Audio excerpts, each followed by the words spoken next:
नमस्कार, आप देख रहे हैं डीडी न्यूज। आपके साथ मैं हूं पराक्रम सिंह शेखावत। हमारे खास शो नेशन टू नेशन में आप सभी का स्वागत है। आज हम दुनिया की हर बड़ी खबर से आपको रूबरू कराएंगे, वो खबरें जिन्होंने पूरे हफ्ते दुनिया भर में बटोरी हैं सुर्खियां। खबर का हर पहलू, हर विश्लेषण हम आप तक पहुंचाएंगे।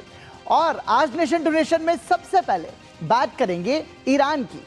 अमेरिका ने ईरान की ओर अपने सबसे बड़े एयरक्राफ्ट कैरियर को रवाना कर दिया है। ये दूसरा एयरक्राफ्ट कैरियर होगा जो ईरान के पास तैनात किया जा रहा है। इशारा साफ है कि डील या फिर तबाही का सायरन बजने वाला है। इस खबर का हर अपडेट हम आप तक पहुंचाएंगे। इसके अलावा बात करेंगे पाकिस्तान की। पहलगाम हमले के बाद भारत ने सिंधु जल समझौता स्थगित कर दिया है। इसके साथ ही उन प्रोजेक्ट्स को तेजी से आगे बढ़ाया जा रहा है जिन पर अब तक काम रुका हुआ था। इसका असर भी दिखने लगा है। एक के बाद एक प्रोजेक्ट्स पूरे हो रहे हैं, जिसके साथ ही पाकिस्तान जाने वाला पानी कम हो रहा है। दूसरी तरफ पाकिस्तान की बौखलाहट कैसे बढ़ रही है, ये भी हम आपको बताएंगे। इसके साथ ही बात होगी किम जोंग उन के उत्तराधिकारी की। 13 साल की उम्र में किसे नॉर्थ कोरिया की कमान मिलने वाली है, जिस पर पूरी दुनिया की नजर है, इसकी भी हम आपको जानकारी देंगे। इसके अलावा दुनिया की हर बड़ी खबर पर होगी हमारी नजर। तो आइए शुरू करते हैं नेशन टू नेशन। और सबसे पहले बात ईरान की। अमेरिका और ईरान के बीच शांति वार्ता के बीच अमेरिका ने अपने सबसे बड़े महाबली को ईरान के मोर्चे पर भेज दिया है। अमेरिका अब अपना सबसे बड़ा aircraft carrier USS Gerald R Ford वहां भेज रहा है। यहां एक न्यूक्लियर पावर्ड कैरियर एयरक्राफ्ट है। ये कदम ऐसे समय में उठाया गया है जब अमेरिका और ईरान के बीच तनाव बढ़ रहा है। अधिकारी के मुताबिक जेराल्ड को मिडिल ईस्ट पहुंचने में 1 हफ्ता लगेगा। जेराल्ड अपने साथी जहाजों के साथ कैरेबियन सागर में तैनात था। स्विट्जरलैंड के विदेश मंत्रालय ने कहा है कि ईरान और अमेरिका अगले हफ्ते तेहरान के परमाणु कार्यक्रम पर दूसरे दौर की बातचीत करेंगे। इस बीच स्विट्जरलैंड के अनुसार अमेरिका और ईरान में दूसरे दौर की वार्ता का आयोजन जिनेवा में होगा। हालांकि उसने वार्ता की तारीखों की जानकारी अभी नहीं दी है। तो आपको बता दें कि ये महाबली 2 जो ये सेकंड पार्ट बताया जा रहा है, और ईरान में इससे कैसे खलबली मचेगी ये समझना होगा। दूसरी ओर ईरान के पास समंदर में अमेरिकी बेड़ा लगातार मोर्चाबंदी कर रहा है। अब्राहम लिंकन कैरियर और दूसरे युद्धपोत यहां पहले से ही तैनात है। ईरान के कई शहर इसकी स्ट्राइक रेंज में है। रिपोर्ट्स के मुताबिक ये अरब सागर में अमेरिकी सेंट्रल कमांड की जोन में आ चुका है। साथ ही अमेरिका का C-37B एयरक्राफ्ट भी ईरान पहुंच गया है। और आपको बता दें कि इसके अलावा अमेरिका ने यूएसएस थियोडोर रूजवेल्ट और कई मिसाइल विध्वंसक युद्धपोत तैनात किए हैं। अब जेराल्ड आर फोर्ड भी ईरान के मोर्चे पर तैनात हो रहा है। इससे पहले यूरोप में तैनात होना था, लेकिन नवंबर में अचानक इसे कैरेबियन सागर में भेज दिया गया और अब ये ईरान की ओर बढ़ रहा है। तो ये अब समझना होगा कि इसके बाद समीकरण किस तरीके से बदलेंगे, हालात किस तरीके से बदलेंगे, ये देखना यहां पर महत्वपूर्ण होगा। और आपको बता दें कि नॉर्थ कैरोलिना के फोर्ट ब्रैग में सैनिकों से मिलने के बाद ट्रंप ने पत्रकारों से बातचीत की है। उनसे पूछा गया था कि क्या अमेरिका ईरान की इस्लामिक धार्मिक नेतृत्व को हटाने के लिए दबाव बनाएगा, और इस पर ट्रंप ने कहा है ऐसा लगता है कि यही सबसे अच्छा हो सकता है। उन्होंने कहा कि ईरान का धार्मिक शासन 47 साल से सिर्फ बात ही कर रहा है। They give us the right deal, we won't do that. But you know, historically they haven't done that. I will say they want to talk, but so far they do a lot of talking and no action. तो Trump ने Iran में सत्ता परिवर्तन की संभावना का खुलकर जिक्र किया है। उन्होंने कहा कि अगर तेहरान में सत्ता बदलती है तो ये सबसे अच्छी बात होगी। Well, it seems like that would be the best thing that could happen. For 47 years they've been talking and talking and talking. In the meantime, we've lost a lot of lives while they talk, and legs blown off, arms blown off, faces blown off. It's been going on for a long time. So let's see what happens. In the meantime, we have tremendous power has arrived. and additional power, as you know, and other carriers going out shortly. So we'll see it how. If we could get it settled for once and for all, that would be good. तो सुना आपने, Trump ने साफ कर दिया है कि Iran की तरफ दूसरा एयरक्राफ्ट कैरियर निकल चुका है। जेराल्ड आर फोर्ड कैरेबियन सागर में है और ईरान की ओर बढ़ रहा है। तो ये हम आपको कैरेबियन सागर की तस्वीर यहां पर दिखाने की कोशिश कर रहे हैं कि जो जेराल्ड आर फोर्ड है वो कैरेबियन सागर की में है और वो फिलहाल ईरान की तरफ लगातार आगे बढ़ रहा है। और आपको बता दें कि ईरान में न्यूक्लियर साइट्स पर हमलों के समय भी अमेरिका के पास क्षेत्र में 2 कैरियर थे, यानी ईरान पर खतरा फिर से मंडरा रहा है। जेराल्ड आर फोर्ड की सबसे पहली सैटेलाइट तस्वीर ये हम आपको स्क्रीन पर दिखा रहे हैं। ये सैटेलाइट तस्वीर है जेराल्ड आर फोर्ड की, जो कि बहुत तेजी से ईरान की ओर आगे बढ़ रहा है। इन तस्वीरों के जरिए हम समझ सकते हैं कि किस तरीके से घेराबंदी की जा रही है ईरान की ओर। आपको बता दें कि जेराल्ड आर फोर्ड को दुश्मन का काल क्यों कहा जाता है, यह भी अब हम आपको समझाने की कोशिश करते हैं। दरअसल इसकी खूबियों की बात की जाए तो 1106 फीट ये लंबा है और 1 लाख टन का वजन है इसका, जेराल्ड आर फोर्ड का। इसके साथ ही एक बार में 75 से अधिक लड़ाकू विमान ले जाने की क्षमता है इसकी। मतलब ये इतना अत्याधुनिक इसे डिजाइन किया गया, इस तरीके से बनाया गया। साथ ही इलेक्ट्रोमैग्नेटिक एडवांस वीपन्स एलिवेटर इसमें लगे हैं। सी स्पैरो मिसाइल और रोलिंग एयरफ्रेम मिसाइल से ये पूरी तरीके से लैस है।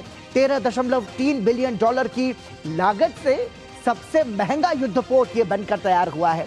इसके साथ ही ड्यूल बैंड रडार, कई दुश्मनों को ट्रैक करने की क्षमता इसमें जो है इसकी क्षमता है। साथ ही स्टेल्थ डिजाइन, रडार पर इसे पकड़ना बहुत ज्यादा मुश्किल होगा क्योंकि स्टेल्थ डिजाइन का इस्तेमाल इसमें किया गया है और 25 साल तक रिफ्यूलिंग की जरूरत इसमें नहीं होती। मतलब आधुनिक तकनीक का भी बेहतर इस्तेमाल किया गया है, इसलिए दुश्मन का काल माना जाता है यूएसएस जेराल्ड आर फोर्ड को। तो ये डील होगी या जंग की आहट, ये सबसे बड़ा सवाल होगा। इसके साथ ही कतर में अल उदैद एयरबेस जो है उसका महत्व भी आपको बता देते हैं। दरअसल ये मध्य पूर्व में अमेरिका का सबसे बड़ा सैन्य ठिकाना है।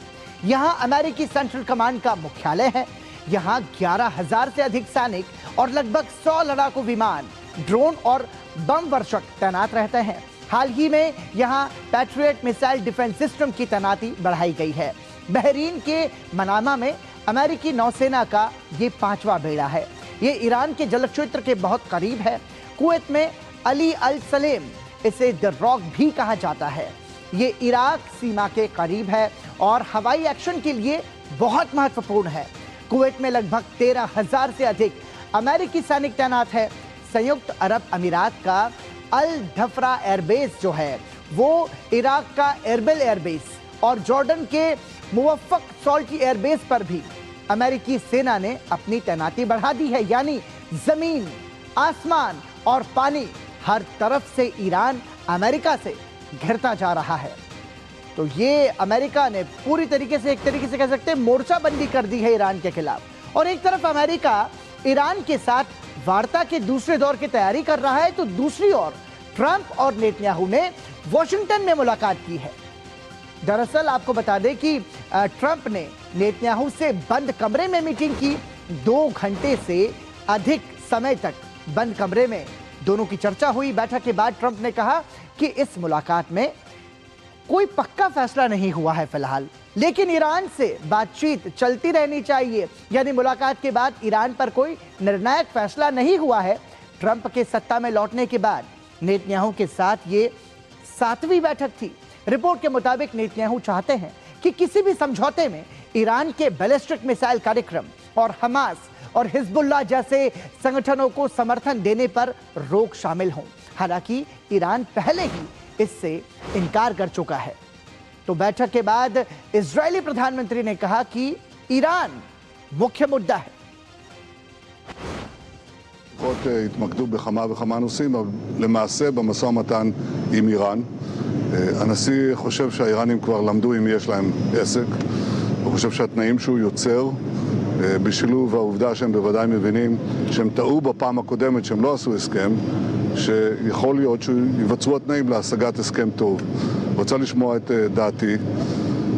אני לא אסתיר מכם שאני הבעתי סקפטיות כללית לגבי טיב הסכם כלשהו עם איראן, אבל אמרתי שאם אכן יושג הסכם, אז הוא חייב לכלול את האלמנטים שהם חשובים מאוד מבחינתנו, מבחינת ישראל, לדעתי לא רק ישראל, זאת אומרת זה לא רק הגרעין, זה גם הטילים הבליסטיים, זה גם השלוחים האיראנים,